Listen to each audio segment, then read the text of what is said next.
ഈ പഞ്ചായത്തിലെ 12-ാം ward beach road നീരൊഴുക്കും ചാലിൽ കുടിവെള്ളം പാഴാവുകയാണ്. വാട്ടർ അതോറിറ്റിയിൽ പരാതി നൽകിയിട്ടും ഒരു നടപടിയും ഉണ്ടായില്ലെന്ന് നാട്ടുകാർ പറയുന്നു. മഴയില്ലെങ്കിലും മാടായി ബീച്ച് റോഡ് നീരൊഴുക്കും ചാലിലെ ഓവുചാലുകളിൽ മലവെള്ളപ്പാച്ചൽ ശക്തമാണ്.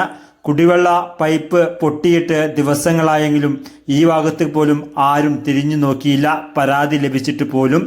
കാട്ടിലെ തടി തേവരുടെ ആന എന്ന പോലെ ആർക്കോ എന്തിനോ വേണ്ടി ജോലി ചെയ്യുന്ന ചിലരുണ്ട്.